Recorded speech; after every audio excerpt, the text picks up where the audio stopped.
দুনিয়ার সব মাঠ আপনাকে স্বাগত জানাবে বিশালতা দিয়ে, সঙ্গে থাকবে অসংখ্য গল্প, জয় পরাজয়ের ক্রিকেট আবেগ কিংবা নিরেট বাস্তবতাও। চট্টগ্রামের এই মাঠও ঠিক তাই। কি নামে ডাকি তাকে? ২১টা বছর বয়স, নাম বদলে গেছে ৪ বার।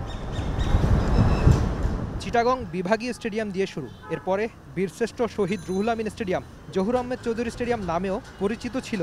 এখন অবশ্য নাম পুরান ঢাকার এক বঙ্গসন্তান বীরশ্রেষ্ঠের নামেই। নাম বদলের ইতিহাস বাংলাদেশে নতুন নয়।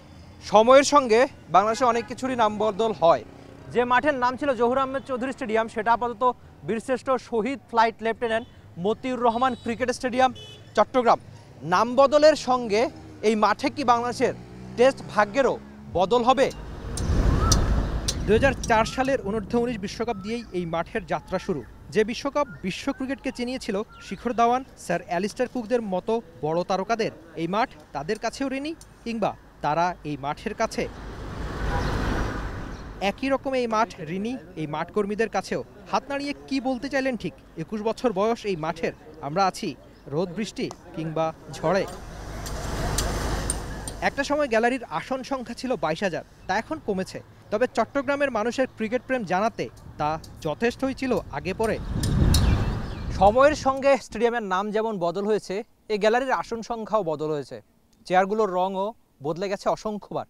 তবে সব মিলিয়ে ১৮,২৯১ জন মানুষ এই বিশাল মাঠে খেলা দেখতে পারে।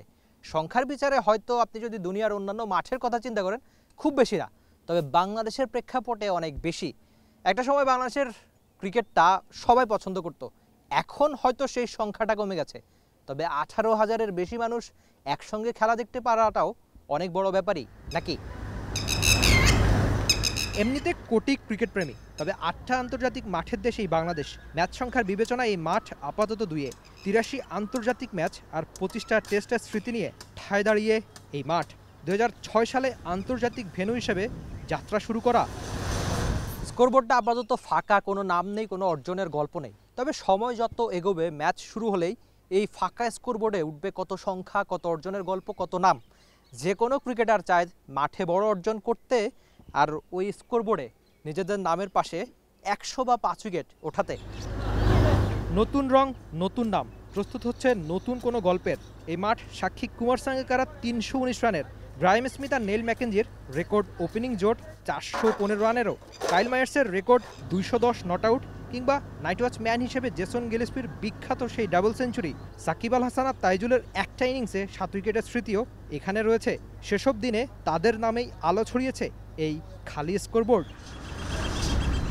মাঠের সবুজ অবশ্য খানিক রং হারিয়েছে বটে। মাঠের প্রাণ যে পানি, সেটাই মিলছে একদম কম, কেবলই কম। দিনে লাগে ৪ লাখ লিটার, সেখানে পাচ্ছে মাত্র ২ লাখ। যে সমস্যার সমাধানে অবশ্য কাজ করছে আপাতত অনেকেই। ৮৩ আন্তর্জাতিক ম্যাচ, যার ৭৬টা জয় আর ৭টা ড্র, ৪৭,৯৮৬ রান আর ১,৫৭৩টা উইকেট। এই মাঠ দাঁড়িয়ে নিজের নিজস্ব গল্প আর একগাদা ইতিহাস নিয়েই। মানুষ রান, উইকেট, পরিসংখ্যান ভুলে যায়, তবে বেঁচে থাকে মুহূর্ত, বেঁচে থাকে স্মৃতি। হয়তো টিভি স্ক্রিন বা এই মাঠে বসে আপনি যে আনন্দের স্মৃতি অথবা হারের দুঃখ নিয়ে বাড়ি ফিরেছেন, সেটাই হয়তো আপনার অনেক দিন মনে থাকবে। আর মনে থাকবে এই মাঠ, আর মনে থাকবে এই মাঠের সব গল্প। Rifat Emil, T Sports, Chattogram. For more updates, subscribe to our YouTube channel and click on the bell icon. Follow us on Facebook and Instagram. Download T Sports app to enjoy exciting games and highlights. Visit tsports.com.